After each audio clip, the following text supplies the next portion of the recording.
Majapahit, akulah raja. Akulah yang berkuasa. Ayo, obrak-abrik desa Ganding. Tangkap Jaya Negara. Tangkap Jaya Negara.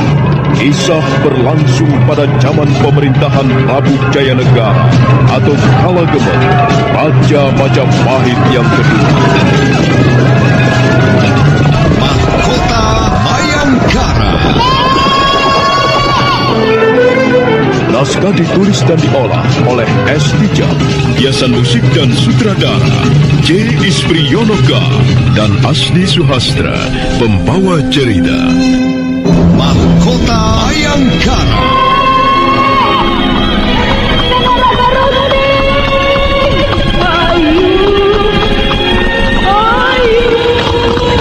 Episode pertama dengan judul Langit yang Cerah. Arya Dwi Pangga melangkah terseok-seok di jalan-jalan desa Pongging. Dia merasa ketakutan. Dia tahu bahwa sangat berat untuk hidup di tengah masyarakat bebas. Dia pernah merasakannya. Bahkan dia pernah terancam nyawanya karena kelaparan di tengah jalan. Dan sekarang Arya Dwi Pangga menghadapi persoalan yang sama. Persoalan perut, persoalan sesuap makanan dan seteguk minuman.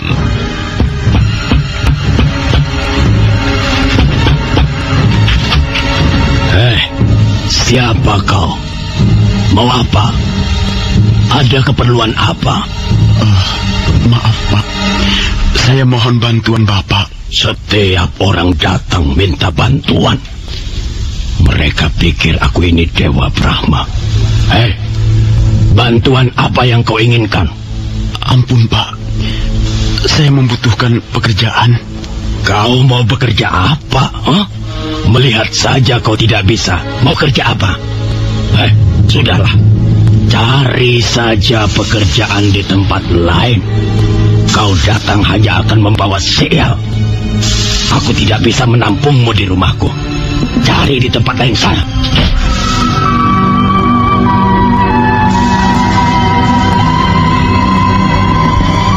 Arya Dwi Pangga menangis di dalam hati. Sementara itu jauh di dalam perutnya rasa lapar mulai menggerayangi.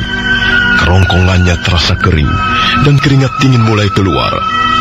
Arya Dwi Pangga meninggalkan halaman rumah warga desa Pongging, kemudian kembali menyusuri jalanan berbatu. Tiba-tiba dia teringat sesuatu. Syair. Ya, syair. Dia mempunyai keahlian membuat syair. Iya, aku mempunyai keahlian. Iya, begini-begini aku masih mempunyai keahlian yang tidak semua orang memilikinya. Aku dapat membuat syair. Nah, siapa tahu aku dapat menjual keahlianku membuat syair. Baiklah, aku akan mencobanya. Setitik harapan muncul di lubuk hati Arya Dwi Pangga. Dia mempercepat langkahnya. Tak lama kemudian dia sudah sampai di depan sebuah warung minum.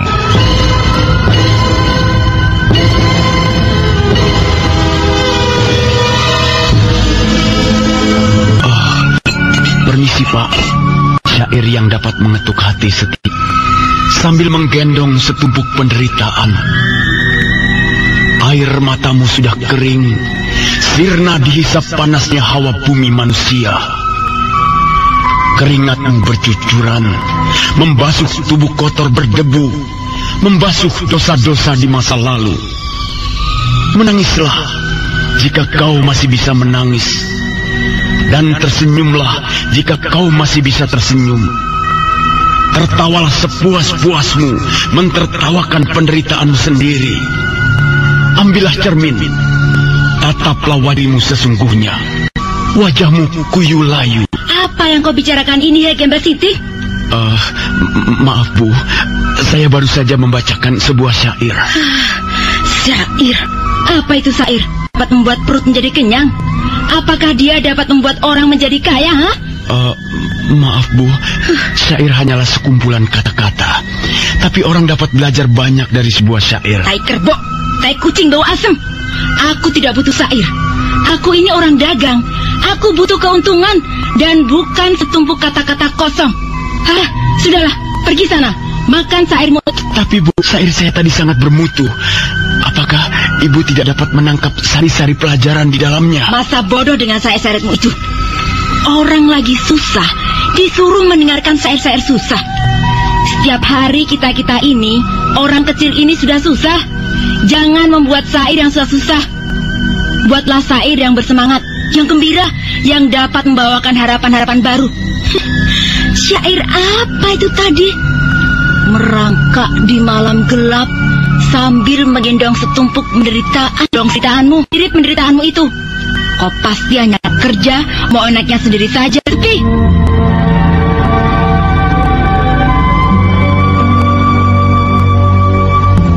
kembali Arya Dwi Pangga menangis di dalam hati. Hatinya menjerit, hatinya terluka, hatinya sakit bagaikan disayat-sayat sempilu. Perlahan-lahan dia melangkah dengan gontai meninggalkan warung minuman. Tapi dia masih ingin mencoba sekali lagi. Dan untuk itu dia mempersiapkan syair yang lain. Syair yang membawakan suasana riang gembira, penuh semangat. Dan Arya Dwi Pangga berjalan tertatih-tatih menuju sebuah rumah minum yang lain. Permisi, Pak. Syair adalah barang yang langka. Sekalipun hanya sekumpulan kata-kata, syair syarat mengandung pelajaran yang berharga. Dalam kesempatan ini, saya ingin membacakan syair untuk Bapak dan untuk siapa saja yang sempat mendengarnya.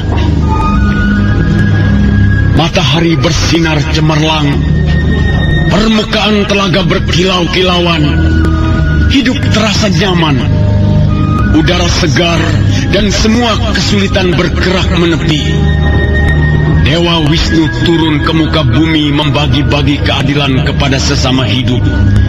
Negeri aman sentosa, subur makmur, ada orang susah, tak ada pengangguran. Anak sawah mulai air yang turun dari langit, air yang membasuh kehidupan ini dengan kesegaran abadi. Bulan muncul di ranting-ranting pohon. Seorang bapak menembangkan sebuah kidungan untuk anaknya. Dan seorang ibu menjahit pakaian di dalam biliknya. Alam tenang, perampok-perampok bertobat. Para penjahat menyarungkan pedang dan menyerahkan diri sambil merintih-rintih minta diampuni. Orang-orang kaya murah hati, raja bersikap adil dan bijak, para pejabat bekerja dengan sungguh-sungguh untuk rakyat, dan rakyat menjalankan tugas dengan baik. Semua teratur, semua berjalan seperti cakra manggilingan, tak ada cacat celah, tak ada wajah-wajah yang murung. Semua wajah berwarna hijau daun, segar dan riang. Angin datang membelai membisikkan harapan-harapan. Harapan bagi seluruh manusia di muka bumi. Diam! Siapa kau ini? Hah? Kamu ini orang gila? Apa orang yang tidak waras? Apa kamu ini sedang kesurupan demi? Hah? Saya baru saja membacakan sebuah syair. Omong kosong. Kau sengaja mengejek aku ya? Tidak, Tuan. Saya tidak bermaksud mengejek siapa-siapa. Lalu, apa maksud syair-syair itu tadi? Enak saja. Dunia penuh keadilan, subur makmur, gemaripah loh jinawi. Omongan apa ini? Lihat, dari pagi aku duduk di warung ini, dan mereka hanya minum 2 cangkir tuak. Sudah kataan. Tak ada wajah-wajah yang lesu. Semua wajah bersinar seperti daun-daun hijau, segar dan rimbun. Daun-daunan tai kerbau, gembel jalanan butut. Mau mengejek orang dengan pura-pura membaca syair. Awas kau ya. Berani sekali lagi membacakan syair di depanku, kupukul kau sampai babak belur. Ampun, Tuan. Sungguh, saya tidak bermaksud mengejek siapa-siapa. Saya hanya sekedar membuat syair. Saya tidak mempunyai keahlian apa-apa selain membuat syair. Barangkali Tuan mau bermurah hati. Berilah saya sepotong makanan dan seteguk minuman. Tidak butuh. Aku tidak butuh menolong orang seperti kamu. Bicaramu ngawur. Iya, tentu saja. Matamu buta. Pantas kamu tidak melihat kenyataan yang sedang ada. Lihatlah, anak-anak kecil bermain-main di halaman telanjang dada.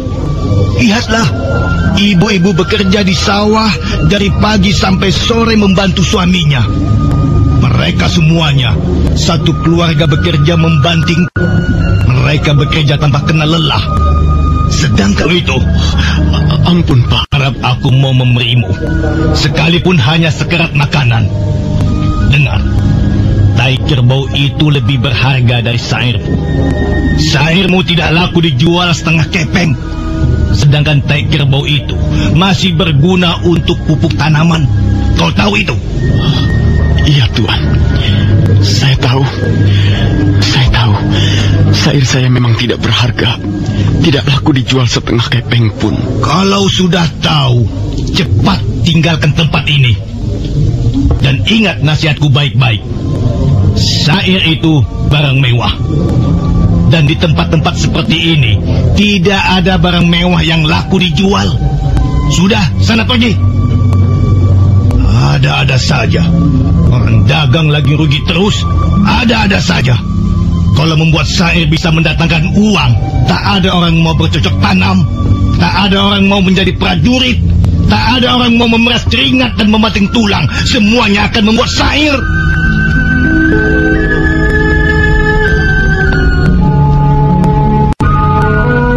Suruhan satu tanpa membawa ayah. Aku harus dapat mengecoh Bapak Wali Kadep. Dia tidak boleh terus-menerus mengikuti aku. Nah, aku akan mengambil jalan pintas. Bapak Wali Kadep pasti kehilangan jejak. Ayuwandira yang masih terus berusaha datang berlari-lari.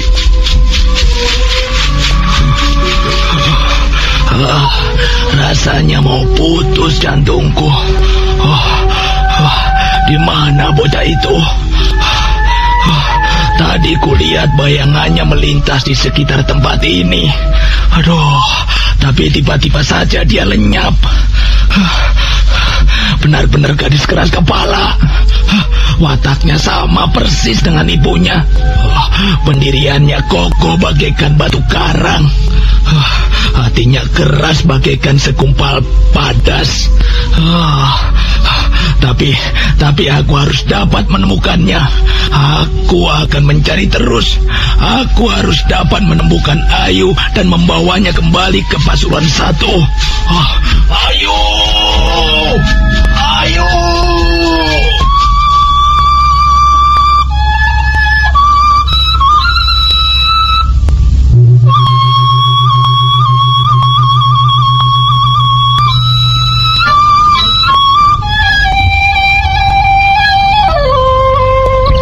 Sementara itu, Meisin gelisah di ruangan serambi pondoknya. Dia nampak cemas. Dia takut Ayuwandira mengalami bahaya di jalan. Rakeh Pamintihan diam-diam mendekatinya. Sudahlah Nyai. Sebaiknya Nyai istirahat saja. Ini sudah malam Nyai. Bagaimana aku bisa istirahat dengan tenang Bapak Rakeh Pamintihan? Ayuwandira masih juga belum kembali. Mungkinkah Bapak Wali Kadep gagal membawanya kembali? Saya tahu watak Wali Kadep, Nyai. Dia itu tidak kenal putus asa. Dia pasti berhasil membawa putrimu kembali. Tapi sampai sekarang mereka belum kembali, Bapak. Ya, kita tunggu saja sampai besok pagi, Nyai. Kalau mereka besok pagi masih juga belum kembali, ya terserah Nyai. Mungkin Nyai bermaksud menyusul mereka. Aku menyesal sekali. Aku tidak tahu bahwa Ayu akan nekat seperti itu. Siapa yang tidak merasa iba melihat kesusahan yang dihadapi ayah kandungnya? Saya dapat mengerti perasaan Ayu. Saya dapat memahami gejolak jiwa seorang gadis remaja. Iya, terima kasih Bapak Rakeh Pamintihan. Baiklah, kita tunggu saja sampai besok pagi.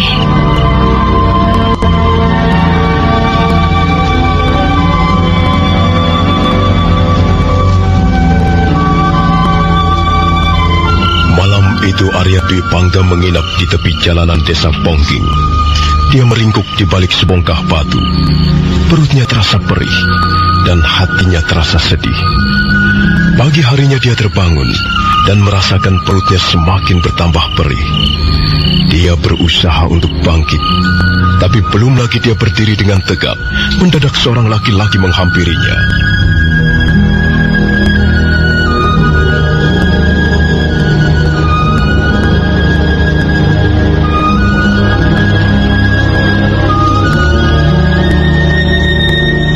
Hei, gelandangan hina, penyair Sinting, tunggu dulu. Jangan pergi kemana-mana. Aku mau bicara denganmu. Ada apa, Tuan? Maaf. Terus terang saja. Akui saja apa yang telah kau lakukan kepadaku. Pas, jangan mungkir. Akui saja bahwa kau telah mencuri sepotong makananku. Ayo, jawab. Kau mencuri bukan? Jawab! Kurang ajar. Mau jawab apa tidak? Apa, Tuan? Saya mencuri. Setan bodoh. Pura-pura tidak.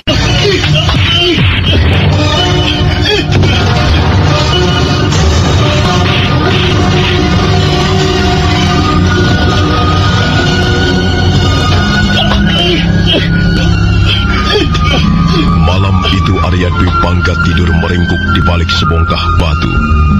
Kanan kirinya banyak tumbuh rumput ilalang.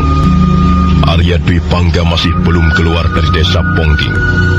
Pagi hari dia terbangun oleh sengatan cahaya matahari yang hangat. Begitu terbangun dia menyadari bahwa perutnya sangat lapar. Dia lalu berusaha untuk bangkit. Tubuhnya merasa lemah. Tapi belum sampai berdiri tegak, mendadak seorang laki-laki menghampirinya dan menyapanya dengan kasar. Hei, gelandangan hina, penyair Sinting, jangan pergi dulu. Jangan kemana-mana dulu. Kau mempunyai urusan denganku.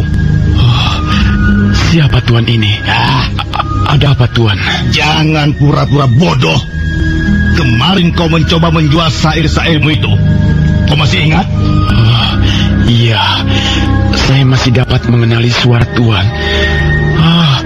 Apakah Tuan pemilik rumah minum itu? Ya, syukur kalau kau masih dapat mengenali suaraku. Sekarang kau harus mengakui perbuatanmu, penyair Sinting. Ayo, jawab pertanyaanku. Bukankah kau mencuri sepotong makanan dari warungku? Hah? Mengapa kau diam saja? Ayo jawab. Kau telah mencuri makananku, kan? Tidak, Tuan. Saya tidak pernah mencuri makanan Tuan. Jangan berdusta kau. Akui saja perbuatanmu. Rupanya kau hanya berpura-pura saja. Kau berpura-pura menjual bait-bait syair, tapi ternyata kau seorang pencuri tengik. Jelas kau ini seorang pemalas. Kau malas bekerja. Dan kau mencari kesempatan untuk mencuri barang milik orang lain. Sungguh, Tuan, saya tidak pernah mencuri makanan Tuan. Bahkan sampai sekarang ini pun saya masih kelaparan. Saya tidak pernah mencuri, Tuan. Saya tidak berani melakukannya. Saya takut. Saya ini orang susah. Tanpa mencuri pun saya sudah hidup dengan susah. Apalagi harus ditambah dengan mencuri. Sungguh hinanya hidup saya ini, Tuan. Sungguh nistanya. Nah. Sekarang kau menyusun bait-bait syair lagi. Tapi aku tidak akan terpengaruh. Aku ini orang dagang. Hatiku sudah kebal. Aku tidak akan bisa terpengaruh dengan kata-kata yang memelas. Hai, penyair Sinting, kau boleh dapat membuat syair yang meruntuhkan air mata seluruh rakyat Majapahit ini. Tapi aku tidak akan terpengaruh. Sekarang ini bagiku, aku sedang berhadapan dengan seorang pencuri busuk. Ayo, gelandangan hina, akui saja perbuatanmu. Atau kau ingin kuseret ke balai desa dan kubawa menghadap kepada kepala desa, supaya tubuhmu hancur, lumat, dipukul dan ditendang orang-orang desa. Ampun, Tuan, jangan. Saya jangan dibawa ke balai desa. Saya tidak pernah mencuri. Saya tidak berani melakukannya. Saya ini seorang penakut, Tuan. Saya seorang pengecut. Mana mungkin saya berani mencuri? Lebih baik saya mati kelaparan daripada harus mencuri. Pintar bicara kau. Dasar penyair. Sekarang rasakanlah pukulan-pukulanku. Daripada orang desa itu yang menghajarmu, lebih baik aku sendiri.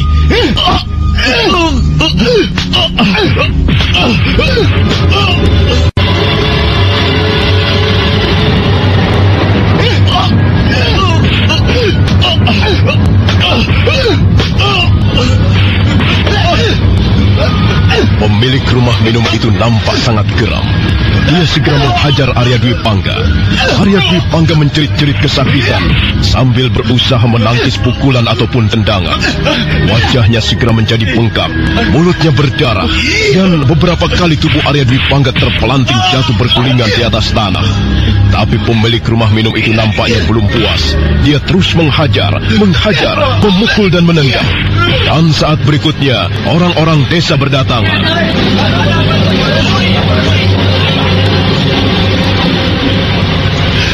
Oh, para dewa, ampunilah dosa-dosaku, para dewa. Hei, tidak usah menyebut-nyebut dewa.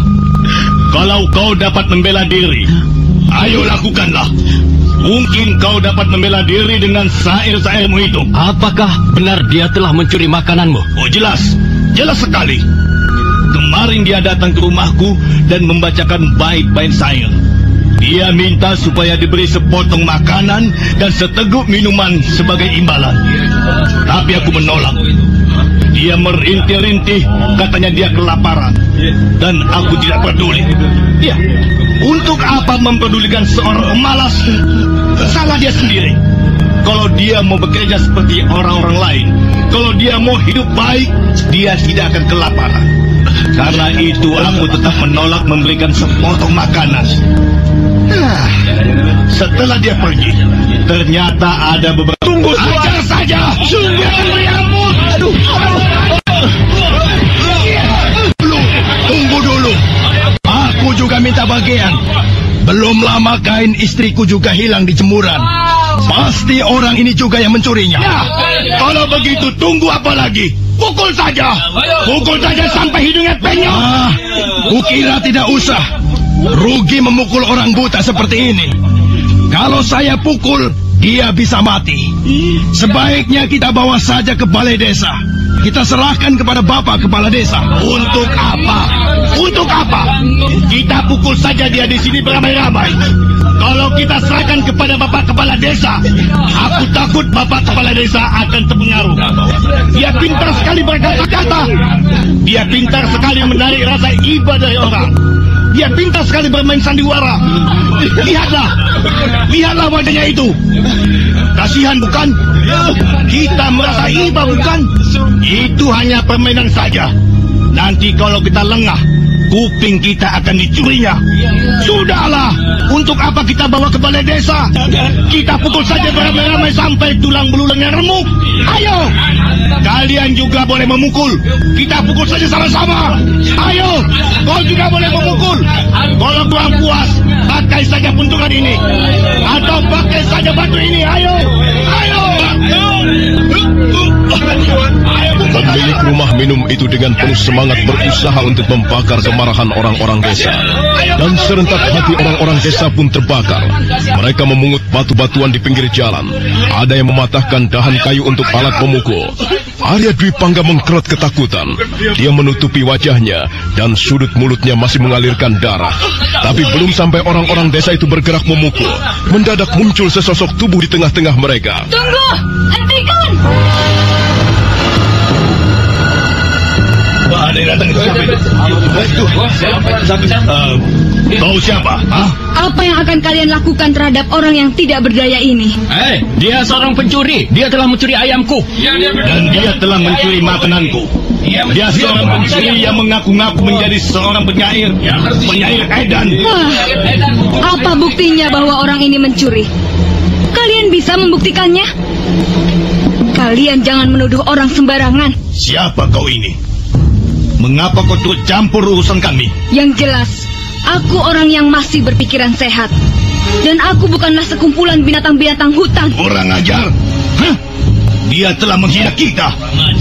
Dia mengatakan bahwa kita adalah sekumpulan binatang-binatang hutan berdebak. Bukankah benar apa yang kukatakan? Kalian main pukul seenaknya saja.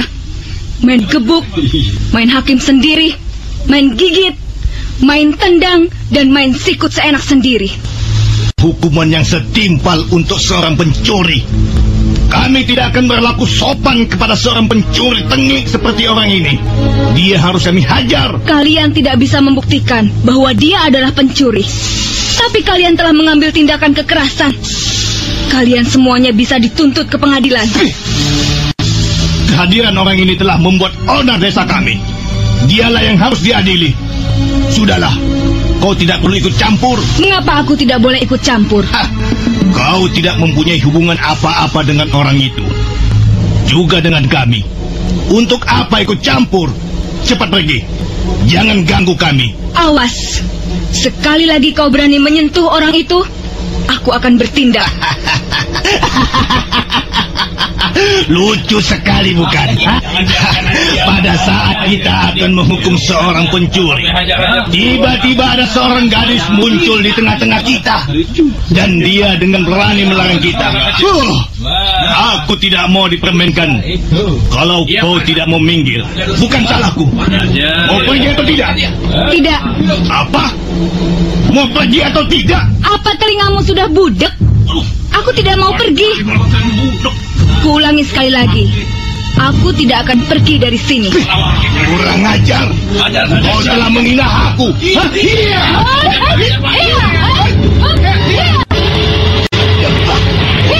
Setan alas. Gadis ini mempunyai simpanan juga rupanya. Dan dia rupanya mau pamer kepada kita. Kurang ajar. Kau tidak perlu besar laga, saudara. Tak ada gunanya kau bertingkah di depanku. Aku tidak akan gentar kepadamu. Sekarang ayo, kau mau apa? Mau main pukul? Main tendang? Silahkan. Bagus, bagus sekali.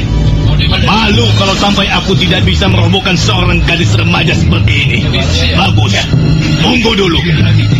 Aku akan bersiap-siap dulu. Ayo teman-teman.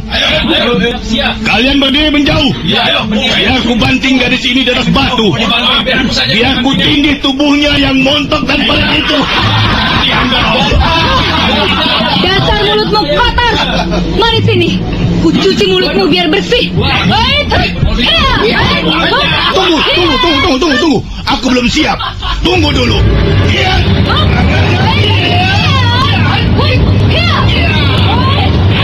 Pemilik rumah minum, laki-laki yang bertubuh pendek tegar itu segera menyerang ke arah Aiwandira. Dia melongo keheranan ketika serangannya gagal dan dengan mudah dapat ditepiskan. Laki-laki itu kembali menyerang dengan beringas. Pukulan-pukulannya datang beruntun dan kadangkala diseling tendangan-tendangan. Aiwandira melayaninya dengan tenang. Laki-laki itu bertambah penasaran karena serangan-serangannya selalu menerpa ruangan kosong. Bahkan beberapa kali tendangan Aiwandira singgah di wajah ataupun di bagian tubuhnya yang lain.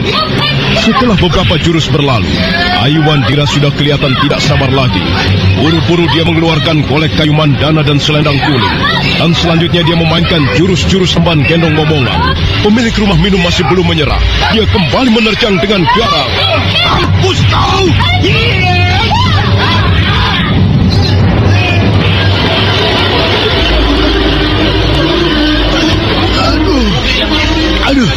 Aduh, Biung, lepaskan tanganku. Tanganmu akan kupatahkan. Tanganmu akan kubuat remuk, baru kulepaskan. Aduh, ampun, jangan. Tanganku jangan dipatahkan. Tanganku hanya dua. Kalau tanganku dipatahkan satu, tanganku yang lain bagaimana? Tanganmu akan kupatahkan dua-duanya, tahu? Supaya apa? Tahu? Supaya kau tidak dapat memukul orang seenak perutmu sendiri. Lihat, orang itu sudah cacat. Dia tidak mampu melihat apa-apa. Tapi kau memperlakukannya dengan sewenang-wenang. Kau ini manusia macam apa, ha? Aduh, lepaskan tanganku, aduh. lepaskan dulu. Aduh, sakit sekali. Aduh, lepaskan tanganku. Aduh. Tanganmu akan kulepaskan. Iya. Tapi setelah kupatah-patahkan. Aduh, biung. Aduh, kapok. Aduh, aku kapok, Aduh, lepaskan tanganku. Aduh, mati aku. Aduh. Ayo, siapa di antara kalian mau membela orang ini? Majulah ke depan. Ayo, majulah ke depan. Kalau kalian tidak terima, kalian ingin membela nasib kawan kalian ini, majulah. Aku tantang kalian berkelahi. Bagus. Jadi kalian tidak bermaksud membela orang ini. Kalau begitu, aku bebas melakukan apa saja kepadanya, bukan? Bagus. Memang sudah nasibmu. Mungkin sudah nasibmu kalau kau harus kehilangan tanganmu. Aduh, biung. Aduh, ampun. Jangan, Ayu. Jangan. Mati aku. Aduh, biung. Ampun, ampun. Aduh, aku merasa bersalah. Aku memang bertindak sewenang-wenang. Ampunilah aku, Sudahlah, Ayu. Lepaskan dia. Kasihan. Sepertinya dia sudah benar-benar kapok, Ayu. Nah, rupanya nasibmu memang masih mujur. Tapi jangan coba-coba kau berani mengulangi perbuatanmu yang sewenang-wenang.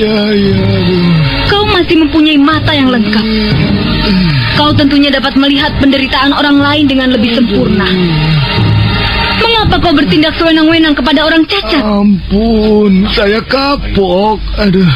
Saya tidak akan berani mengulanginya. Lepaskan tanganku, patah nanti tanganku. Biung. Sudah. Jangan berintih-rintih. Sekarang kau lepaskan. Kau tidak boleh pergi dulu. Tunggu di sini. Aku akan bicara dulu denganmu. Juga dengan kalian. Marilah kita selesaikan urusan ini secara baik.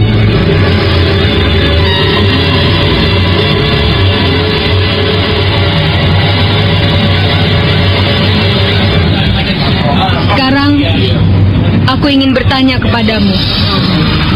Apa alasanmu menuduh orang ini telah mencuri? Maaf, sebenarnya aku tidak mempunyai alasan untuk menuduhnya. Kalau begitu kau telah memfitnah. Kau tahu apa hukumannya memfitnah? Iya. Fitnah adalah kejahatan yang paling keji. Karena kau telah memberikan kesaksian yang tidak benar kepada orang lain. Iya, betul, Aku mengaku bersalah. Aku telah hilaf. Aku telah lupa diri. Kau orang dagang. Kau mencari keuntungan dari masyarakat di sekitarmu. Iya. Karena itu kau harus bersikap ramah, sopan kepada orang, dan tidak bertindak sewenang-wenang. Nah, sekarang aku mau bertanya. Berapa kepeng kau telah dirugikan? Berapa harga makananmu yang hilang? Tidak banyak. Hanya 1,5 kepeng, Ya, sudahlah. Aku sudah merelakannya. Tidak. Kau tidak perlu kehilangan barang yang tidak semestinya hilang. Biarlah, aku yang akan menggantikannya. Tidak usah. Ini. Terimalah sebagai ganti rugi. Ayo, terimalah. Tidak usah malu-malu. Bukankah kau tidak ingin rugi? Tidak usah, Aku sudah merelakannya kok. Biar saja. Terimalah. Kau tidak perlu berpura-pura. Aku tahu watakmu. Kau tidak ingin rugi, kan? Aku tidak ingin kau masih menyimpan ganjalanmu kepada orang buta ini. Ayo, terimalah. Iya. Terima kasih, Tapi sebenarnya aku sudah merelakannya. Cepat, kantongi saja uang itu. Dan setelah itu, lupakanlah apa yang sudah terjadi. Dan kau harus mencabut tuduhanmu pada orang ini. Lihatlah, kau tentunya bisa melihat mana ada orang seperti ini mencuri makanan. Sedangkan berjalan saja dia sudah terseok-seok. Sekarang kau Katanya ayammu pernah hilang. Berapa harga seekor ayam? Oh, sudahlah. Biar saja.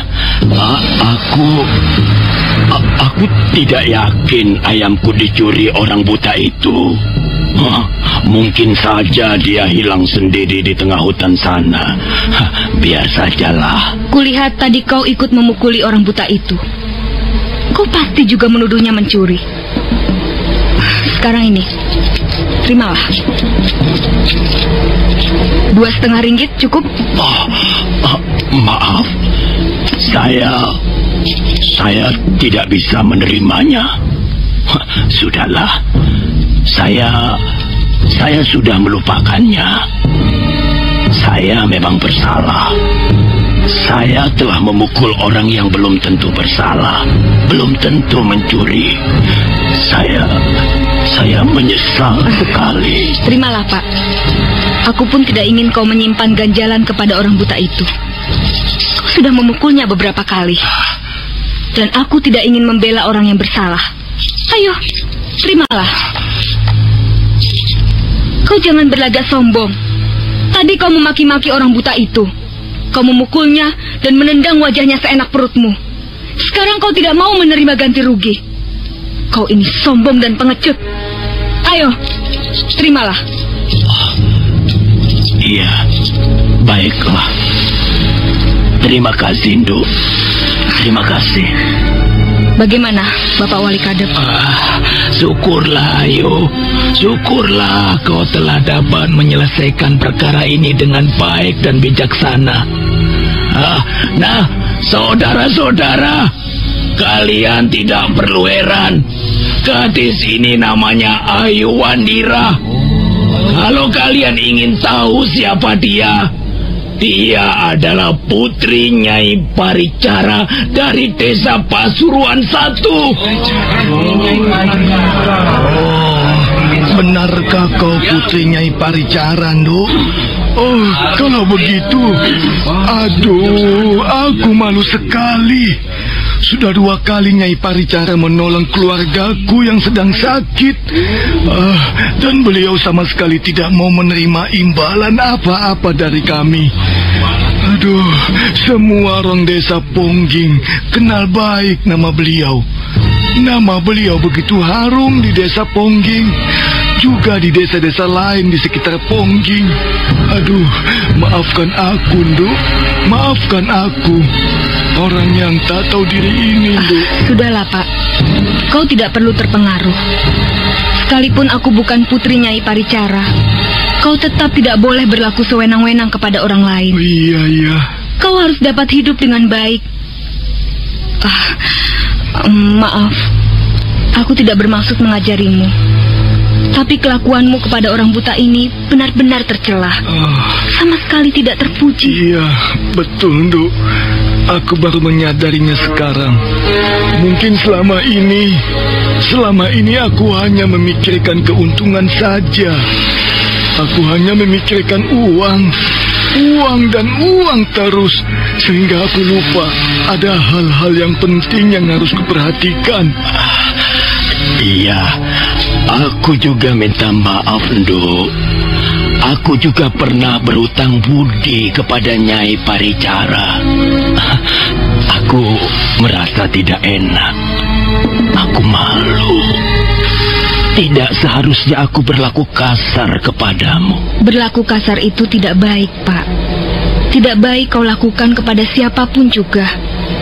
Terlebih-lebih lagi kepada orang yang lemah, orang yang cacat dan tidak berdaya. Iya, Nduk.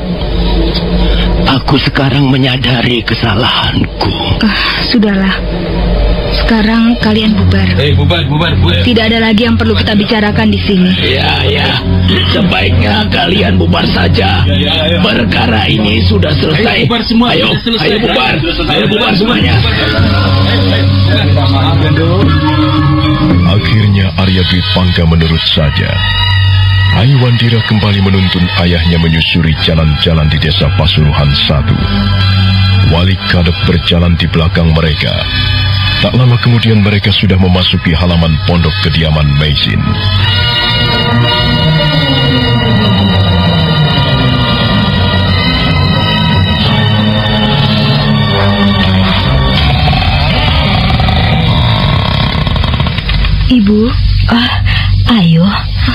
Syukurlah Ayu, kau sudah kembali nak. Ibu sangat cemas memikirkanmu Ayu. Apakah ibu tidak cemas sedikit pun terhadap ayah? Tuan Dwi Pangga, silakan duduk Tuan Dwi Pangga. Iya, terima kasih Nyai. Lihatlah Bu, wajah ayah penuh luka. Pipinya dan matanya bengkak. Mulutnya tadi mengeluarkan darah. Ayah dipukul dan ditendang orang-orang desa Pungging. Ayah dituduh mencuri, Bu. Iya, memang berat hidup di luar. Bukankah demikian Tuan Dwi Pangga? Benar Nyai, memang berat sekali untuk hidup di luar. Kalau Tuan tahu bahwa hidup di luar berat, mengapa Tuan meninggalkan Pasuruan satu? Aku tidak mempunyai pilihan lain, Nyai. Aku merasa kehadiranku telah mengganggu kalian. Aku merasa telah menjadi penghambat di rumah ini. Aku telah menghambat hubunganmu dengan putrimu, Ayu Wandira. Aku tidak mau merugikan kalian, Nyai. Itulah sebabnya aku memilih pergi. Sekarang ayah tidak boleh pergi lagi. Ayah harus tetap di sini. Ayah harus tinggal di sini bersama kami. Cukup Ayu. Sekarang bawa Tuan Dwi Pangga ke ruangan biliknya. Baik Bu. Ayah, ayo kuantarkan ayah ke pondok belakang. Ya, Nduk. Iya. Hati-hati ayah. Pelan-pelan saja. Di sini, lewat sini. Iya. Hati-hati ayah. Iya. Tidak usah dipikirkan terlalu mendalam, Nyai. Nanti Nyai bisa sakit. Benar, Nyai. Kalau Nyai ingin Ayu memperoleh kebahagiaan, setidak-tidaknya Nyai harus tahu apa yang diinginkan bocah itu. Janganlah Nyai terlalu membatasinya. Janganlah Nyai terlalu mengekang keinginannya. Sebenarnya, aku tidak mempunyai persoalan apa-apa dengan putriku, Bapak Rake. Aku hanya menyayangkan mengapa Tuan Dwi Pangga berada di tempat ini. Kehadirannya telah merusak hubungan kami. Semuanya kan tergantung Nyai. Apa maksudmu, Bapak Wali Kadep? Ya, maksud saya semuanya tergantung kebijaksanaan Nyai. Ayu Wandira itu masih polos sekali, Nyai. Memang Nyai mempunyai ganjalan dengan Tuan Dwi Pangga, sehubungan peristiwa beberapa tahun yang silam. Tapi apakah ganjalan itu juga dimiliki oleh Ayu? Kan tidak, Nyai. Iya. Ayu sepertinya tidak mau mengerti perasaanku. Bukan begitu, Nyai. Ayu ingin tumbuh seperti gadis-gadis remaja yang lain. Ayu ingin mempunyai seorang ibu, tapi dia juga ingin mempunyai seorang ayah. Tidak harus begitu, Bapak Wali Kadep. Banyak sekali anak dibesarkan oleh seorang ibu, dan mereka mampu tumbuh serta berkembang dengan baik. Memang kehadiran seorang ayah sangat didambakan oleh setiap anak. Tapi ayah seperti Tuan Dwi Pangga, apa artinya? Mungkin bagi Nyai tidak ada artinya, tapi bagi Ayu, benar apa yang dikatakan Wali Kadep.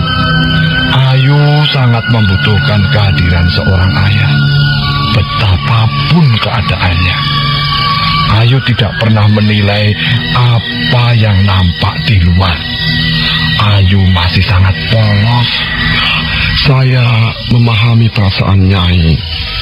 Memang rasa sakit yang cukup parah akibat perbuatan seseorang sulit sekali untuk dikibaskan begitu saja, Nyai. Ya, luka yang dalam bisa sembuh, tapi bekasnya tidak akan pernah sembuh. Tapi Nyai, kalau Nyai mau memikirkan dari sudut kepentingan Ayu, mungkin Nyai dapat mempertimbangkannya sekali lagi. Apa salahnya Nyai memaafkan kesalahan Tuan Dwi Pangga demi Ayu? Tidak, Bapak Wali Kadep. Setidak-tidaknya untuk sekarang ini, aku belum bisa menerimanya. Bagaimanapun juga hatiku masih sakit. Dan aku tidak bisa menceritakan kepada siapapun juga secara percis bagaimana rasa sakit itu. Terima kasih, Bapak Wali Kadep. Terima kasih Bapak Rake Pamintihan. Setidak-tidaknya pendapat kalian bisa membantuku menyelesaikan masalah ini.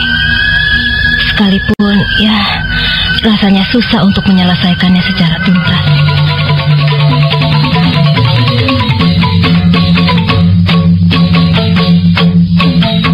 Bagaimana rasanya, Ayah? Sudahlah, Ayah tiduran saja. Jangan banyak bergerak dulu. Kepalaku berdenyut-denyut. Orang itu tadi menendang kepalaku keras sekali. Beberapa kali aku terbanting di tanah. Oh, orang-orang desa itu memang pantas diberi pelajaran. Apalagi pemilik rumah minum itu. Sombongnya bukan main. Congkak, sombong dan congkak. Tapi ternyata dia pun seorang pengecut. Sudahlah Ayu, semuanya sudah terjadi. Mungkin ini memang sudah menjadi nasibku. Dulu aku pernah malang melintang sebagai seorang pendekar. Aku keluar masuk desa. Namaku cukup menggetarkan di kancah dunia kependekaran.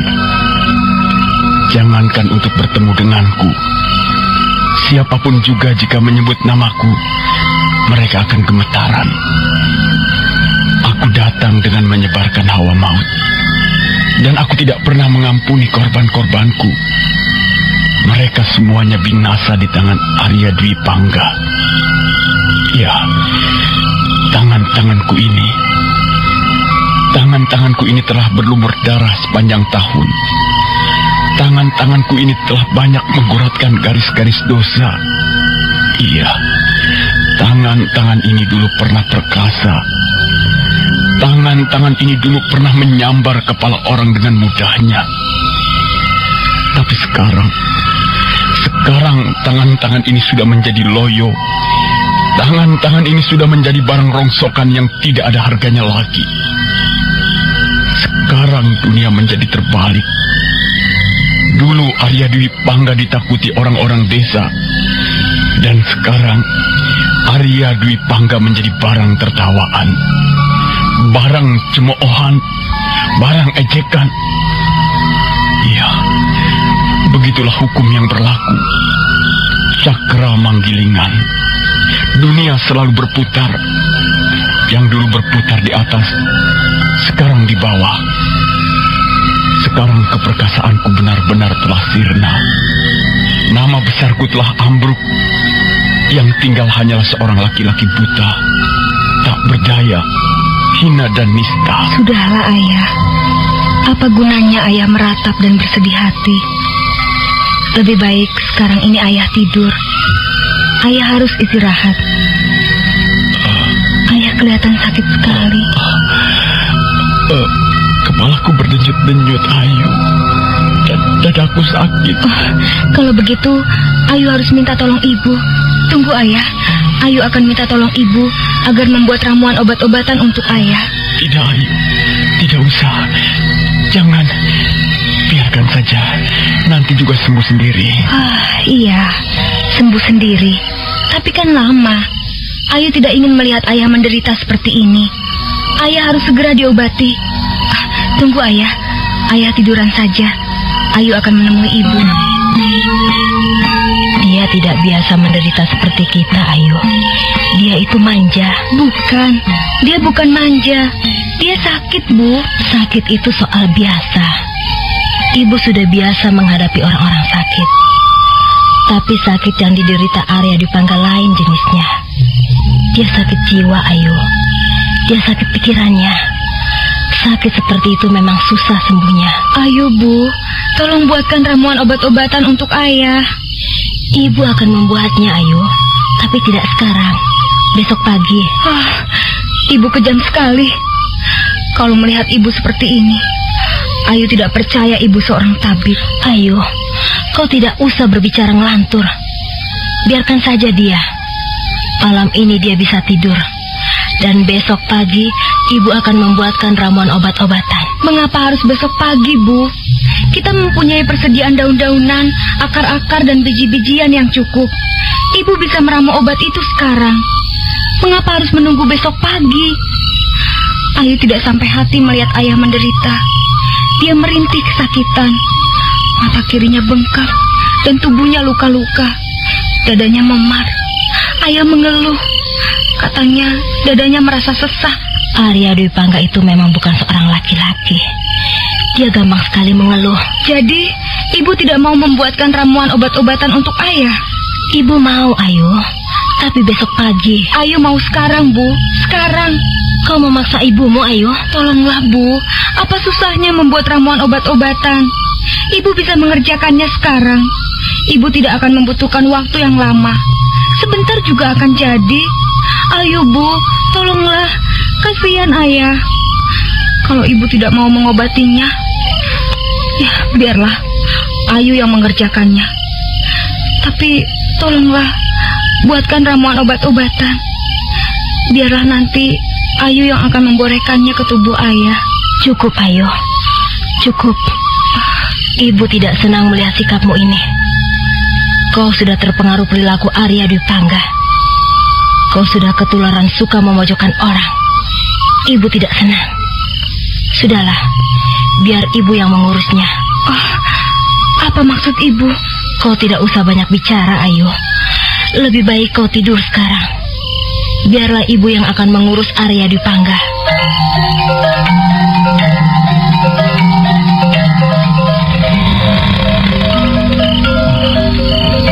Ayu. Kaukah itu Ayu? Ayu sudah tidur. Untuk apa kau bertanya-tanya tentang Ayu? Rupanya kau, Nyai. Maafkan aku. Bisakah kau duduk sebentar? Ada apa, Nyai? Bisa. Aduh, sakit sekali rasanya dadaku ini. Sudah, jangan mengeluh. Jangan merintih dan merengek-rengek seperti seorang bocah. Aku akan mengobati luka-lukamu. Nyai, tidak usah. Aku tidak ingin merepotkanmu. Biar sajalah, nanti juga sembuh sendiri. Aku mengerjakannya untuk Ayu, bukan untukmu. Cepat, buka pakaianmu. Aku akan memboreh tubuhmu dengan ramuan daun-daunan ini. Cepat, aku tidak bisa menunggu terlalu lama. Aku juga harus istirahat. Baik, Nyai. Baiklah. Sebenarnya aku tidak ingin merepotkanmu, Nyai. Kau tidak usah basa-basi, Arya Dwi Pangga. Kau tahu, aku mengerjakan ini semata-mata untuk Ayu Wandira. Ya, aku tahu, Nyai. Sebenarnya kau tidak mau mengobati aku. Bahkan mungkin kau tidak mau menyentuh aku lagi, atau memandang wajahku lagi, atau berdekatan denganku. Aku memang tidak pantas didekati oleh siapapun juga. Tapi tidak apa, Nyai. Dan terima kasih sebelumnya. Kau harus berterima kasih kepada Ayu, bukan kepadaku. Iya. Tapi karena Ayu tidak ada, kau menjadi gantinya, Nyai. Sudah, jangan banyak bicara. Mesin segera memboreh tubuh Arya Dwi Pangga dengan ramuan daun-daunan. Tangan-tangannya bekerja dengan cekatan. Jari-jarinya yang halus dan putih dengan terampil memboreh hampir seluruh tubuh Arya Dwi Pangga. Laki-laki ini, laki-laki yang bernama Arya Dwi Pangga ini, kalau tidak karena Ayu Wandira, aku tidak sudi melakukannya. Jijik aku melihat laki-laki ini. Kalau bukan karena Ayu Wandira, aku tidak akan sudi menyentuhnya. Dia sudah mengotori hidupku. Dia sudah merobek-robek kesucianku. Aku benar-benar jijik melihatnya. Hatiku sakit. Bertahun-tahun lamanya hatiku sakit karena terluka. Dan sekarang tangan-tanganku ini harus memboreh tubuhnya. Tangan-tanganku harus bekerja mengobati luka-lukanya. Ya, semua ini demi Ayu. Demi cinta dan kasih sayangku kepada Ayu Wandira. Aduh, sakit sekali, Nyai. Sudah jangan diurut lagi. Sakit sekali. Sekarang kau boleh mengenakan pakaianmu lagi. Selamat malam, Arya Dwi Pangga.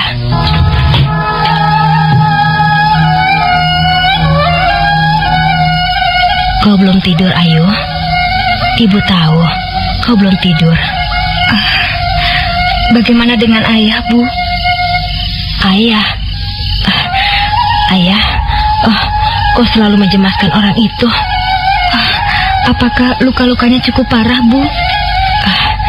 Dia akan segera sembuh, Ayu. Tadi sudah Ibu katakan bahwa dia hanya manja. Dia suka aleman. Mungkin itu salah satu caranya menarik perhatian kita. Dia sudah hancur. Dia sudah merasa tidak berharga lagi. Dan karena itu, dia ingin menarik perhatian kita dengan tingkahnya yang macam-macam. Kau tidak perlu cemas, Ayu. Dia tidak apa-apa. Ibu sudah mengobatinya. Kasihan sekali ayah. Dia benar-benar sudah hancur. Kasihan. Dia hampir saja mati dipukul orang-orang desa. Dia dituduh mencuri makanan, Bu. Dia memang seorang pencuri tengik, Ayu. Dia telah mencuri kebahagiaan kita habis-habisan. Bu, tidak bisakah Ibu bersikap lebih lunak kepadanya? Dia sudah cukup menderita. Dia tidak akan bisa membela dirinya lagi. Kasihan dia, Bu. Seharusnya Ibu bersikap lebih lunak kepadanya. Kalau saja Ibu mau bersikap lunak kepadanya. Kalau saja Ibu mau memaafkan ayah. Ayu, Ibu tidak akan pernah memaafkan orang itu. Apa susahnya memaafkan kesalahan orang, Bu? Itu pekerjaan yang tidak sulit, tapi sangat mulia sifatnya. Bukankah Ibu seorang tabib? Bukankah Ibu terkenal seorang wanita berhati lembut dan mulia? Kau tidak perlu mencampuri urusan pribadi ibumu, Ayu. Kalau Ibu tidak bisa memaafkan Arya Dwi Pangga, tentu Ibu mempunyai alasannya. Dan kau tidak akan pernah bisa mengerti alasan itu. Setidak-tidaknya sekarang ini. Ayu tahu, Ibu menaruh dendam kesumat kepada ayah. Cukup, Ayu. Ibu tidak mau bicara soal ini lagi. Mari kita tidur.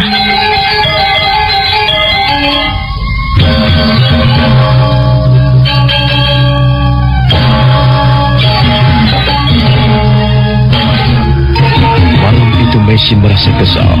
Ayu Wandira selalu mengajaknya bicara soal ayahnya. Meisin sudah berusaha untuk menghindar, tapi Ayu Wandira terus mengejar. Ayu tahu, Ibu masih menaruh dendam kepada ayah. Sebenarnya bukan dendam murahan, Ayu. Ibu tidak perlu menghindar, Bu. Ayu dapat merasakan dendam itu terpancar dari wajah Ibu. Setiap kali Ibu memandang ayah. Ibu sebenarnya tidak ingin lagi melihat wajahnya. Apakah ini tidak cukup wajar? Laki-laki itu telah menghancurkan seluruh hidupku. Dia telah mencampakkan diriku ke tempat yang paling hina dan ternoda. Ibu tidak menuntut apa-apa, Ayu. Ibu tidak akan melakukan pembalasan. Ibu hanya tidak ingin berhubungan lagi dengan orang itu. Apakah ini salah, Ayu? Apakah Ibu tidak mempunyai hak untuk menentukan sikapku? Hukuman yang Ibu berikan kepada ayah sangat berat, Bu. Ibu berkata tidak ingin membalas dendam. Tapi sebenarnya balasan Ibu jauh lebih berat, jauh lebih parah. Sayang sekali. Kalau saja hati Ibu sedikit terbuka. Kalau saja Ibu mau memaafkan ayah, maka semuanya akan segera selesai. Selesai bagaimana, Ayu? Kau jangan menuntut macam-macam. Ibu sudah melakukan apa-apa yang terbaik untukmu. Ibu sudah menolong dia, memungut dia dari pinggir jalan, kemudian membawanya ke pesuruhan satu. Apakah itu masih kurang? Sebelum Ibu mau memaafkan ayah, Ayu tidak bisa menganggap Ibu sebagai wanita yang bijaksana. Ibu tidak perlu anggapan seperti itu, sekalipun dari anakku sendiri. Bu, apa susahnya memaafkan orang? Apa susahnya memberi maaf pada orang yang telah melakukan kesalahan kepada kita? Ayu, tidak semudah itu. Tidak semudah orang berkata-kata. Apa susahnya katamu? Anakku, kau tidak merasakan. Kau tidak pernah bisa merasakannya. Itulah sebabnya kau berkata seperti itu. Tidak, Ayu. Kali ini, ibu tidak dapat memenuhi keinginanmu. Ibu tidak dapat memaafkan Arya Dwi Pangga karena ibu merasa suci. Ayu, lancang sekali kau. Berani sekali kau berkata seperti itu kepada ibumu. Iya, karena ibu merasa suci. Ibu merasa bersih dari dosa. Ibu merasa menjadi seorang tabib yang ternama, yang kesana kemari menolong orang, yang dipuja-puja, disanjung-sanjung, dihormati. Dan semua kebanggaan itu hanya akan membuat ibu menjadi silau sendiri. Buktinya ibu tidak mampu mengucapkan sepatah kata maaf kepada ayah. Cukup, Ayu. Ibu tidak mau bertengkar soal ini. Ayo kita tidur. Tidak. Silahkan ibu tidur. Ayu tidak mau tidur di sini. Ayu mau tidur bersama ayah. Ayu, kembali Ayu. Jangan, Ayu. Jangan. Ayu, sampai hati kau menyakiti hati ibu Muna. Apakah kasih sayangku kepadamu masih belum cukup? Apakah kau selalu memojokkan ibu, membuat hati ibu menjadi susah? Ayu, kau tidak mengerti anakku. Kau tidak mengerti betapa sakitnya hati ini.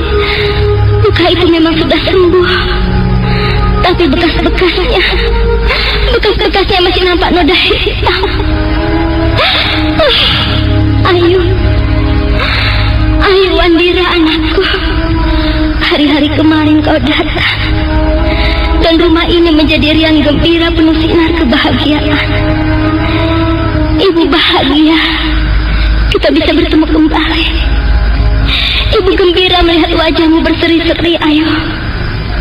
Tapi sekarang ibu melihat sesuatu yang buruk. Sesuatu yang buruk yang bakal menimpa diri kita. Ini semua gara-gara Arya Dwi Pangga. Dulu dia membuat kacau kehidupanku. Dia membuat onar. Dan sekarang dia pun masih melakukan hal yang sama. Sekalipun dia sudah buta, tapi Arya Dwi Pangga tetap Arya Dwi Pangga.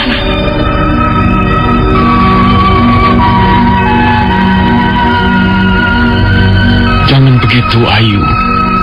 Jangan menyakiti hati ibumu. Ibu lebih dulu menyakiti hati Ayu, Ayah. Sabarlah, nak. Berdoalah sebanyak mungkin. Kau tidak ingin suasana ini menjadi semakin kacau, bukan? Nah, kembalilah. Jangan tidur di sini. Di sini bukan tempatmu. Tidak, Ayah. Ayu mau tidur di sini saja. Ayu tidak mau tidur bersama ibu. Kau hanya akan membuat suasana menjadi semakin kacau balau, Ayu. Jangan begitu. Kau sudah besar, sudah menjadi gadis remaja. Kau harus bisa berpikir lebih baik. Ibumu pasti tidak akan menerima. Dia tidak akan terima kau tidur di sini bersama ayahmu. Sudahlah, Ayu. Kenapa kau tidak mau mengalah? Ibu juga tidak mau mengalah. Ibu selalu membuat hati Ayu menjadi gelisah. Ayu, kembali ke kamarmu. Apa yang kau lakukan di sini? Ayu mau tidur bersama ayah di sini. Ibu tidak bisa melarang Ayu. Ayu, kau mempunyai tempat tidur sendiri. Ibu jangan memaksa Ayu. Ayu mau tidur di sini. Ayu lebih senang tidur di sini bersama ayah. Ayu tidak ingin tidur di ruangan yang pengap dan penuh dendam. Lancang sekali mulutmu. Kau sudah berani melawan aku sekarang. Siapa yang mengajarimu, Ayu? Dia, laki-laki itu bukan? Sudahlah, Ayu. Jangan membuat hati ayahmu menjadi semakin sedih. Sudahlah. Kau mengalah saja, Nduk. Tidurlah bersama ibumu. Apa senangnya tidur di tempat seperti ini? Lihatlah. Di sini juga tidak ada balai. Balainya hanya satu. tidak bisa tidur di lantai. Dingin. Sudahlah, Ayu. Kembalilah dan tidurlah bersama ibumu. Tidak, Ayah. Biar Ayu tidur di sini saja. Ayo, Ayu. Kembali ke kamarmu. Tidak, Bu. Ayu tidak mau. Ayu mau tidur di sini saja. Ayu tidak mau kembali ke kamar Ayu. Lepaskan, Bu. Lepaskan tangan Ayu. Lepaskan. Kau sudah semakin terpengaruh laki-laki itu. Kau selalu mengikuti kata-katanya, bukan? Apa Ayu harus mengikuti kata-kata ibu? Ayu, kalau begitu kau sudah tidak menghargai ibumu lagi. Bukan begitu, Bu. Ayu sangat menghargai ibu.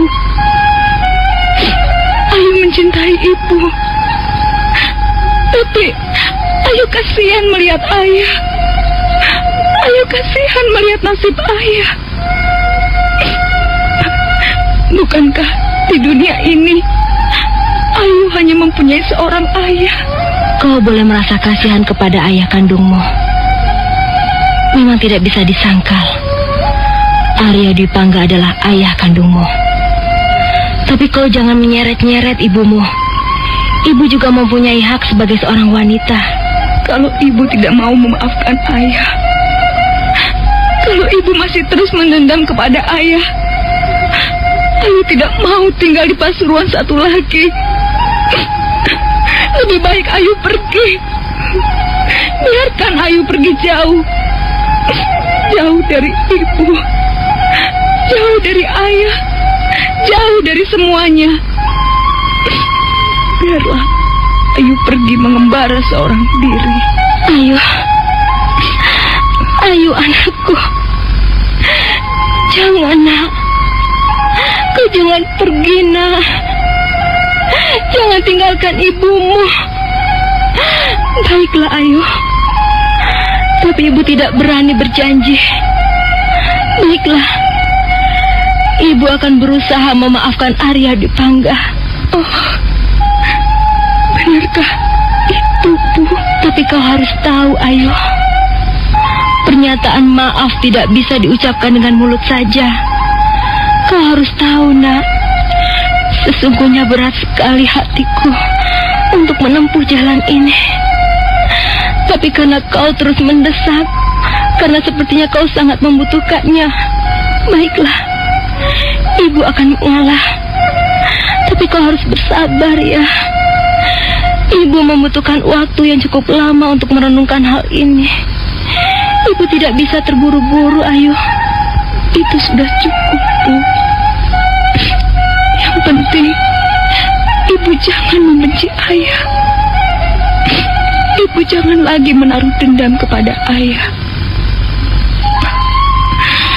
Hati Ayu sakit sekali jika melihat ibu mengeluarkan kata-kata kasar kepada ayah. Ayu tidak ingin mendengarnya lagi. Baiklah, Ayu. Baiklah. Kau boleh merasa tenang sekarang. Dan semua ini kulakukan demi masa depanmu, Ayu. Demi kebahagiaanmu nanti. Oh, Ibu. Terima kasih, Bu. Terima kasih atas kerelaan Ibu ini. Dan bagi Ayu, apa yang baru saja Ibu katakan merupakan barang yang sangat berharga. Ayu tidak akan melupakannya.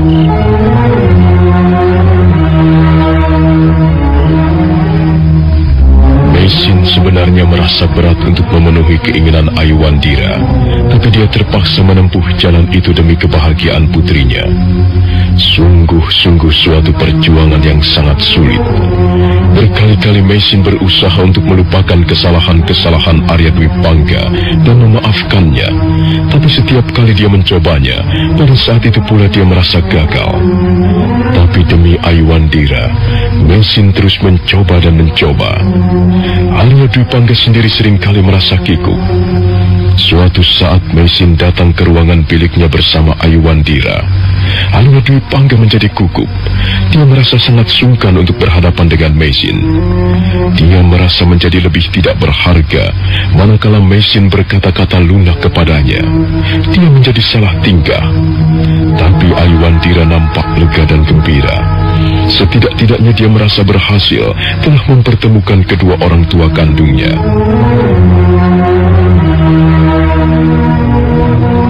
Desa Pasuruhan satu tenggelam dalam sinar matahari sore yang indah. Bola angkasa yang cahayanya mulai lemah itu hampir terbenam di punggung-punggung bukit. Mesin dan Wali Kadep belum kembali mengobati orang sakit dari desa lain. Rakeh Pamintihan nampak sedang membenahi ruangan pendopo. Ayuwandira baru saja mengunjungi ayahnya di ruangan biliknya. Mendadak, Jangir, anak gadis Wali Kadep datang berlari-lari. Tolong! Tolong! Tolong! Ayu, tolong Ayu. Tolonglah aku, Ayu. Aku takut sekali. Ada apa, Jangir? Mukamu pucat sekali. Ayu, mereka orang-orang berkuda itu mau menangkapku, Ayu. Oh, siapa mereka? Entahlah, mereka membawa senjata-senjata tajam. Mereka mengendarai kuda. Aku berpapasan dengan mereka di jalan. Tiba-tiba mereka turun dan mereka mau menangkapku. Lalu aku lari. Aku lari sekencang-kencangnya dan mereka mengejarku, Ayu. Ada apa ini kok ribut-ribut, Jangir? Ada orang-orang berkuda mau menangkapnya, Bapak Rakeh. Orang-orang berkuda? Iya, orang-orang berkuda. Semuanya 4 orang. Mereka berpakaian seperti seorang prajurit. Mungkin juga mereka prajurit-prajurit Majapahit. Wah, nah itu mereka datang. Cepat Ayu dan kau Jangir masuk sana, cepat masuk dan bersembunyi di dalam. Biar aku yang akan menghadapi mereka.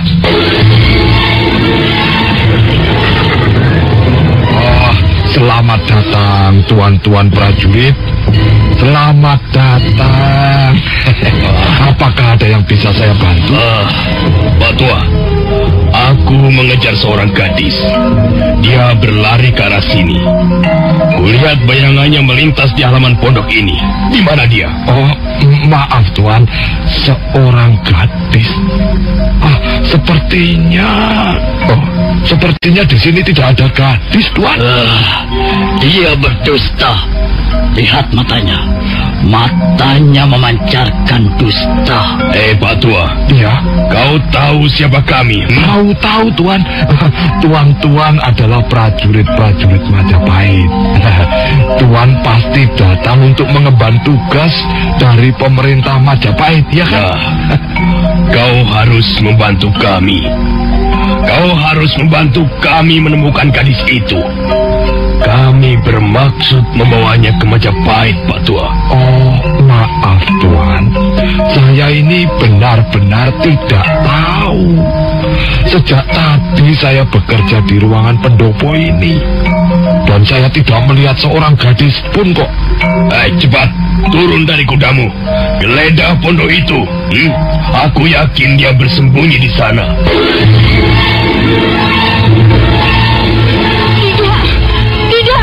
Lepaskan aku. Aku tidak mau. Aku tidak mau dibawa ke Majapahit. Diam kau. Kalau kau masih terus berteriak-teriak, mulutmu akan kusumpal dengan ini. Dengan gagang pedang ini, tahu? Lepaskan dia. Kalian tidak bisa menangkapnya. Kalian tidak berhak membawanya ke Majapahit. Wah, ini ada satu lagi.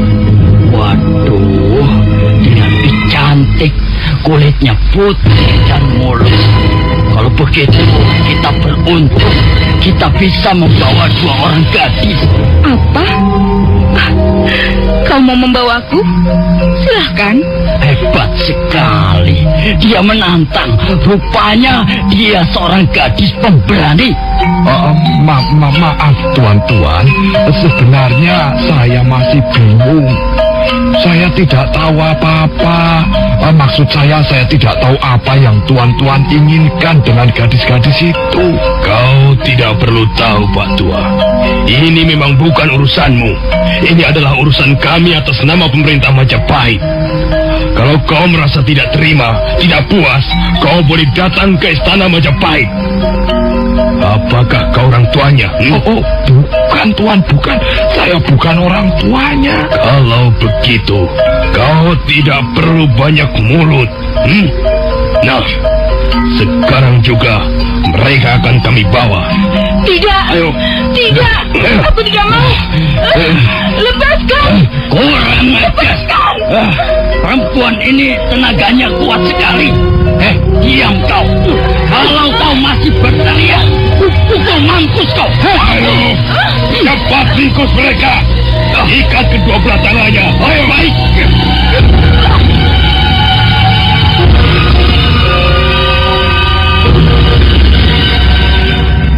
Dua orang prajurit segera meringkus tangan Jangil. Kemudian mereka mengikatnya dengan tambang. Sementara itu, dua orang prajurit yang lain mendekati Aiwandira. Aiwandira tetap kelihatan tenang. Dia berdiri tegak menantang. Kau juga harus ditangkap dan dibawa ke Majapahit. Silahkan. Aku juga ingin melihat-lihat kota Raja Majapahit. Silahkan. Apa yang kalian tunggu? Bagus. Bagus sekali. Memang lebih baik begitu. Tidak ada gunanya melawan, bukan? Jika kau mau menurut, itu akan lebih baik. Kami akan lebih mudah menyelesaikan tugas-tugas kami. Nah, serahkan tanganmu. Cepat serahkan tanganmu. Ini tanganku. Awas, dia melawanku. Dia melawanku.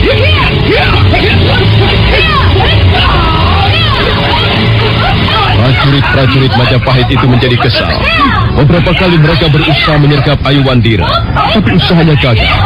Bahkan beberapa kali Aiwandira sempat menghunjamkan kepalan tangannya. Pada saat perkelahian sedang seru-serunya, mendadak terdengar derak roda-roda kereta mendekat.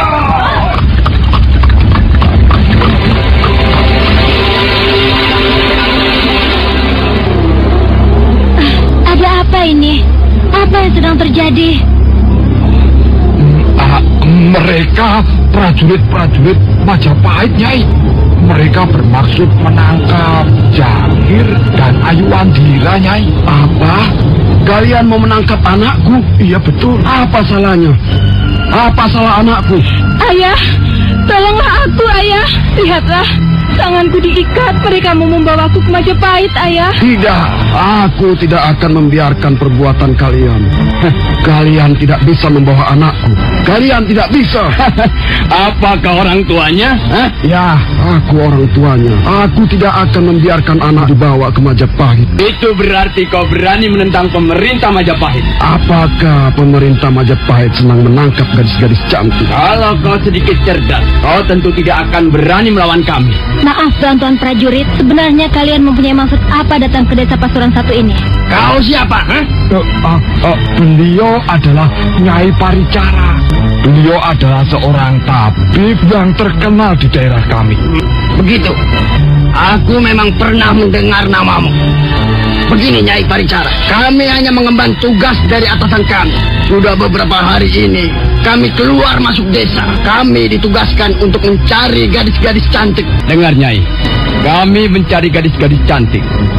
Barangkali untuk tumbal. Maksudku tumbal kesenangan Gusti Prabu Jayanegara. Kami tidak bisa lama-lama berada di tempat ini. Kami harus segera bergabung dengan kawan-kawan kami. Ayo, kita berangkat. Tunggu dulu, persoalan ini masih belum jelas. Saya tidak dapat menerimanya. Kalian tidak bisa membawa anakku ke Majapahit. Anakmu? Siapa yang kau maksudkan anakmu? Oh iya. Aku tahu. Mungkin gadis cantik berkulit putih halus ini anakmu. Iya, baiklah. Kau boleh mengambilnya kembali. Kami tidak akan membawanya ke Majapahit, tapi yang satu ini akan tetap kami bawa ke Majapahit. Kemudian kami serahkan kepada junjungan kami. Ayo. Tidak, kalian tidak bisa membawa anakku. Ayo kita pergi. Kalau kalian nekat, aku pun bisa nekat. Kalian tidak bisa merampok anak orang seenaknya saja. Anakmu akan hidup bahagia di Majapahit, Pak Tua. Kau tidak usah khawatir. Anakmu memang cantik. Apa yang bisa dibanggakan dengan kecantikannya? Paling-paling dia sebentar lagi akan kau kawinkan dengan orang desa juga. Tapi kalau dia mengikuti kami ke Majapahit, ya nasibnya dalam sekejap akan berubah. Sudahlah, kau tidak perlu mencemaskan anak gadismu. Kami tidak akan membuatnya hidup sengsara. Tidak, jangan bawa anakku. Jangan bawa dia. Kembalikan anakku. Kau tidak bisa merampok anakku.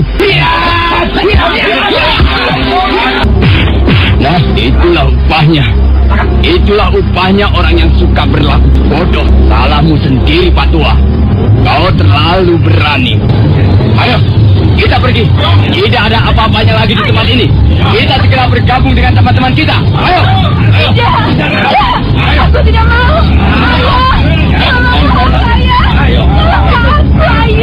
Tolong ayo.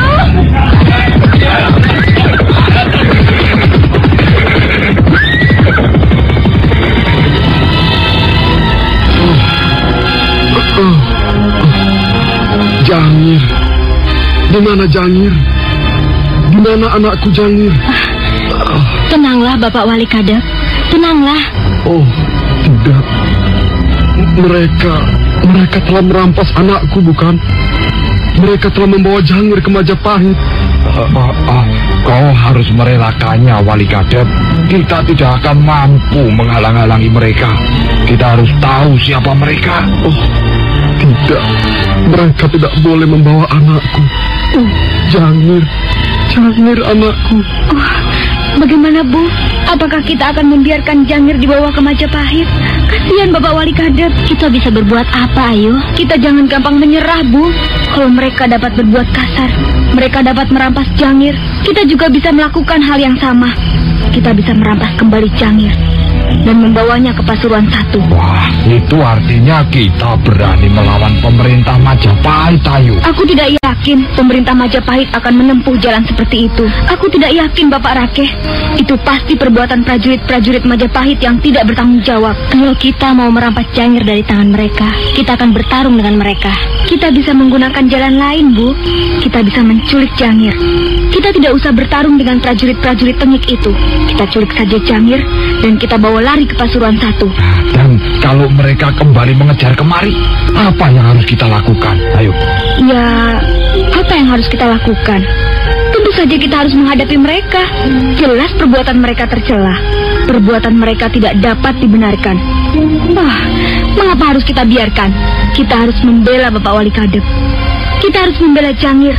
Dan aku tidak ingin kehilangan salah seorang temanku yang terbaik. Pokoknya Jangir harus kembali ke Pasuruan I. Aku pergi dulu, Bu. Tunggu dulu. Kau jangan ngawur, Ayu. Kau tidak tahu persis apa yang akan kau lakukan. Jangan sembrono. Persoalan ini bisa gawat. Lalu apa yang akan kita lakukan, Bu? Diam dan menyerah kepada nasib seperti ini? Tidak, Bu. Perbuatan sewenang-wenang harus dilawan. Sekalipun kita akhirnya akan kalah. Melawan perbuatan sewenang-wenang itu merupakan tindakan terpuji dari seorang pendekar. Aku sudah banyak mengembara kemana-mana bersama Nini Raga Runting. Aku tidak gentar menyongsong bahaya, Bu. Mungkin benar juga pendapat Ayu. Kita harus dapat merebut kembali Jangir. Ini satu-satunya jalan untuk menyelamatkannya. Nah, sekarang begini saja. Aku akan mengumpulkan beberapa orang warga desa. Malam ini juga kita akan berangkat menyusul mereka. Kau tenang saja, Wali Kadep. Mudah-mudahan Sang Hyang Widi senantiasa melindungi putrimu si Jangir itu. Kalau begitu, ya baiklah. Tapi berhati-hatilah Bapak Rakeh. Dan tolong awasi Ayu Wandira.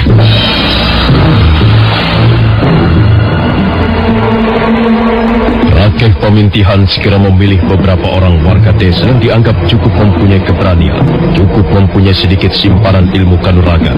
Akhirnya Rakeh Pamintihan dapat mengumpulkan 10 orang warga desa. Tanpa menunggu lebih lama lagi, mereka pun berangkat menyusul prajurit-prajurit Majapahit.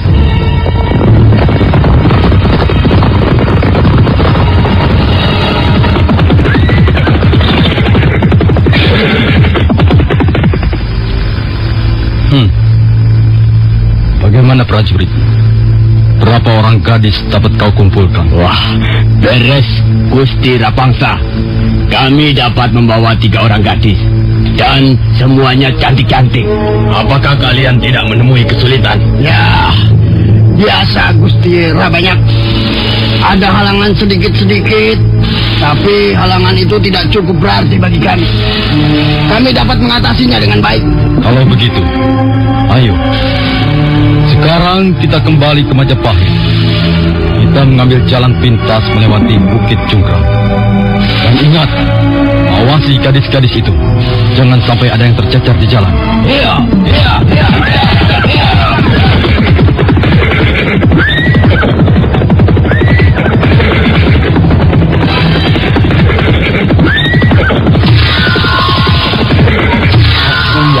Mereka belum pergi terlalu jauh dan mereka pasti akan menginap di satu tempat. Apakah Bapak Rakeh sudah mempunyai rencana? Begini Ayu. Aku dan orang-orang desa itu akan langsung menghadapi mereka.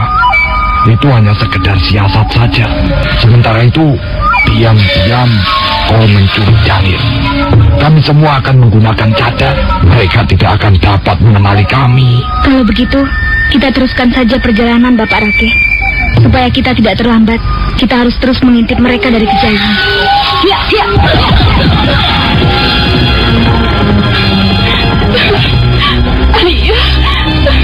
Ayah, bagaimana aku ini? Mereka akan membawaku ke Majapahit, Ayah. Diam, dasar perempuan gunung.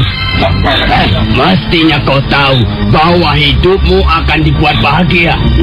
Kau dibawa ke Majapahit bukan untuk hidup susah. Kau akan dipakai tumbal untuk menyenangkan hati Gusti Prabu Jayanegara. Kau harusnya merasa mendapat kehormatan yang sangat besar. Kau akan tinggal di lingkungan istana, hidup serba mewah dan banyak uang. Dasar, kalau kau tetap tinggal bersama ayahmu di Pasuruan Satu, kau hanya akan menjadi seorang gadis desa, wanita desa yang tidak mempunyai harapan apa-apa. Sudah, jangan menangis. Lihat itu, teman-temanmu itu sudah pada tidur. Kau ini bandel sekali. Mestinya kau tidur. Jangan membuat hati kami menjadi kesal, perempuan. Kalau kami kesal, kau akan kami campakkan di tengah hutan ini, biar menjadi mangsa binatang buas, tahu? Biarlah aku mati di mangsa binatang buas daripada harus ikut kalian ke Majapahit. Apa? Kau memilih mati daripada ikut kami ke Majapahit? Alangkah bodohnya kau ini, ha? Memang aku bodoh. Aku orang desa. Mau apa? Di antara gadis-gadis yang berhasil kami bawa, ternyata kaulah yang paling berani. Tapi keberanianmu itu tidak akan cukup untuk menyelamatkanmu, tahu? Kau tahu dengan siapa sekarang ini kau berurusan? Sudahlah, lebih baik kau tidur. Besok pagi kita akan meneruskan perjalanan ke Majapahit. Dan kau akan segera melupakan keluarga, melupakan desa Pasuruan Satu. Tidak, aku tidak mau. Kembalikan aku ke Pasuruan Satu. Kembalikan aku kepada ayahku. Aku tidak bisa berpisah dengan keluargaku. Aku tidak mau ke Majapahit. Tidak mau. Diam, bikin kacau saja. Ada apa prajurit? Mengapa ribut-ribut? Ini Gusti Rapangsa. Gadis yang satu ini cerewetnya bukan main. Yang lain sudah pada tidur, tapi dia masih melotot saja. Dia malah menangis. Katanya dia tidak mau dibawa ke Majapahit. Bukankah itu bodoh sekali? Iya. Sudahlah nak, kau jangan membuat kesulitan. Lebih baik kau tidur. Kau tidak akan diapa-apakan, tidak akan disakiti. Kalau misalnya nanti kau tidak kerasan di Majapahit, kau boleh kembali lagi. Ini sebenarnya bukan paksaan. Marilah kita lihat nanti. Nanti setelah kau tinggal di istana Majapahit, aku yakin kau tidak akan menangis lagi seperti sekarang. Tubuhmu akan berubah menjadi lebih montok. Wajahmu akan menjadi berseri-seri. Dan kau tidak akan menimbulkan kesan orang susah. Ya, kita lihat saja nanti. Prajurit, jaga mereka. Kalau mau tidur, tidurlah. Tapi harus ada yang berjaga-jaga. Jangan tidur semuanya. Baik, tidak bangsa.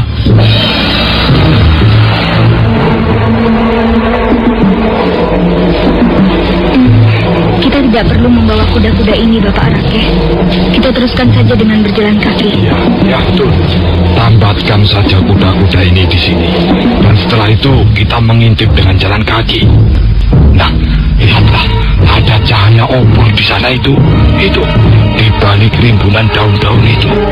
Aku yakin prajurit-prajurit itu pasti menginap di sana. Ayo, cepat tambatkan kuda-kuda di sini. Benar, Bapak Rake. Mereka menginap di balik rimbunan daun-daun itu. Aku melihat cahaya obor. Nampaknya jumlah mereka tidak begitu banyak. Begini, ayo. Aku akan menyerang mereka dari arah depan. Sementara kau menyusup dari arah belakang atau samping, ya.